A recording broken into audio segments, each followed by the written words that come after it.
Bismillah, walhamdulillah, wassalatu wassalamu ala rasulillah. This is lesson number 9 in this Quranic Arabic Simplified series that is designed to help you learn Arabic for the purpose of understanding the Quran. And in this lesson, we will continue to talk about the Arabic sentence. So this is part 2 of the Arabic sentence, which we started in lesson number 8. So our big goal is to be able to understand Quranic verses. And to be able to do that, we need to be able to find the different parts of the sentence. So in the last lesson, we talked about the different types of the Arabic sentence, which are either a nominal sentence or a verbal sentence. And we gave some straightforward examples such as Allahu Nour Al-Samawat and Khalaq Allahu Samawat. And we said that in each of these two examples, it's easy to find the different parts of the sentence because they're one word each and they follow the same order that we've learned. So, Allahu Nour Samawat, Allah Lafz al-Jalala is the subject, Noor is the predicate, Khalaq Allahu Samawat, Khalaqa is the verb, Allah Lafz al-Jalala is the subject, As-Samawat is the object. However, this is not always the case. Sometimes it's hard to find the different parts of the sentence because it's made up of more than one word, or because it doesn't follow the same order that we've learned, or because it has been removed from the sentence. So in this video, we will talk about finding the different parts of the sentence when the sentence is not so straightforward. So let's first talk about finding sentence parts in a nominal sentence. So in a typical nominal sentence, the mubtada or the subject is easy to find. However, the khabar or the predicate is sometimes more difficult. So let's talk about the different types of predicate. The predicate can be one word, which in Arabic is mufrad. So one example is Allahu Samad, which means Allah is the eternal. So in this case, the eternal or the predicate here, the khabar, is one word. Sometimes the predicate is a sentence. In Arabic, that is al-jumla. And this sentence can be either a nominal sentence or a verbal sentence. So one example of a predicate that is a nominal sentence is أُولَٰئِكَ جَزَاؤُهُمْ مَغْفِرَةٌ. So here in this sentence, this is a nominal sentence because it starts with أُولَٰئِكَ. So أُولَٰئِكَ is a noun, and this is a nominal sentence. So أُولَٰئِكَ is the subject, al-mubtada. But then the predicate for أولئك is not a single word, it's actually a sentence. So let's look at جزاؤهم مغفرة. This means their reward is forgiveness. So this sentence here is a full sentence and it acts as a predicate for أولئك. So the literal translation is those are, their reward is forgiveness. And a better translation would be those are the ones whose reward is forgiveness. So we can see that the predicate here is not a single word, it's an entire sentence, a nominal sentence that makes up the predicate for أولئك. The predicate can also be a verbal sentence. For example, وَاللَّهُ خَلَقَكُمْ. So this sentence here starts with Allah, Lafz al-Jalala, which is a noun. And so this is a nominal sentence. So the subject or al-mubtada here is Allah, Lafz al-Jalal. But then the predicate here is not a noun. It's not a single word. It's actually a sentence. So خَلَقَكُمْ, it looks like it's one word, but it's really a sentence because you have a verb, a subject, and an object in that single word. So خَلَقَكُمْ is خَلَقَ, which means he created, and that's the verb. And then the subject is implied, so it means he, so he created, and then kum is the object, so it means he created you. So this whole sentence here, خَلَقَكُمْ, is a verbal sentence, and it acts as a predicate for Allah subhanahu wa ta'ala. And this sounds a bit tricky, but it's important to keep in mind that a typical Arabic sentence starts with a verb. So when you see a verb, that's the beginning of the verbal sentence. So then you have a verb, subject, and object. So that makes up a sentence on its own. But Allah, Lafz al-Jalala here, is the subject for a nominal sentence. So then خَلَقَكُمْ, the verbal sentence, acts as a predicate for Allah, for Lafz al-Jalala. The predicate can also be a prepositional phrase. So a prepositional phrase in Arabic is shibh jumla, which literally means a semi-phrase or a semi-sentence. And that's because it's not a full sentence. It's not a nominal sentence. It's not a verbal sentence. So a prepositional phrase is made up of a preposition plus a word that comes after that preposition. So an example is Alhamdulillah. Alhamdulillah means praise is to Allah. So lillah means to Allah. The lam, it means to, and then Allah, lafz al-jalala. So here in this sentence, alhamdu is the subject, it's a mubtada, and then lillah, the prepositional phrase, is the predicate for alhamd. It's not a single word, it's actually a shibh jumla or a prepositional phrase. And it's important to keep in mind that sometimes this shibh jumla or prepositional phrase can come first before the subject, but this doesn't change the fact that it is the predicate. So for example, وَلِلَّهِ الْمَشْرِقُ وَالْمَغْرِبُ, which means to Allah is the east and the west. So the east and the west, al-mashriq wal-maghrib, al-mashriq here, or the east, is the actual subject or al-mubtada. And lillah is the predicate. The prepositional phrase acts as a predicate.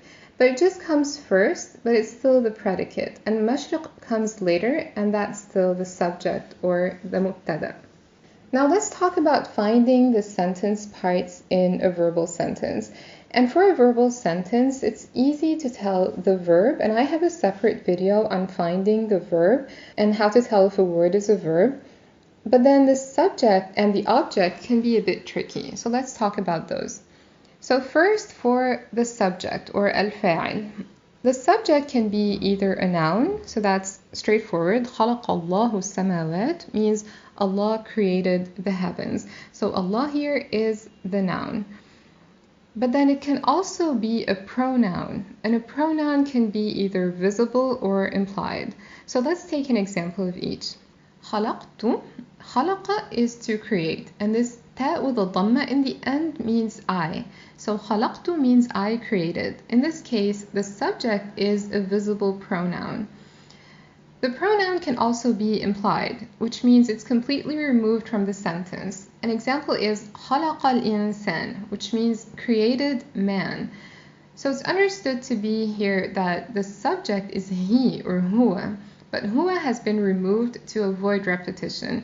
So خَلَقَ هُوَ الْإِنسَانِ, it becomes خَلَقَ الْإِنسَانِ, which means he created man. The subject can also be something else, such as an interpreted infinitive or masdar mu'awwal. In this case, the subject is more than one word. And the only reason why I talk about this here is just to give you an example of a more complicated subject, but more on this topic in a later video, inshallah. So an interpreted infinitive would be an plus a present tense verb or fi'al mudara. And an example from the Quran is لا يحزنني أن تذهبوا به, which means it saddens me that you should take him. So that you should take him acts as a subject for the verb saddens me. So what actually saddens him is that they should take him. So لا يحزنني is to sadden, and أن تذهبوا به is the subject. It's an interpreted infinitive that acts as a subject for the verb يحزنني. Now let's talk about the object. The object can be a noun, such as خَلَقَ اللَّهُ السَّمَاوَاتِ, and samawat here is the object, so that's easy to find. But the object can also be a pronoun. So let's take some examples. رَزَقْنَاكُمْ. رَزَقَ is the verb here, and it means to provide. And then na means we, so we provided. And then kum is the object, so it means we provided for you. So kum here is a pronoun, it's a visible pronoun, and it's the object.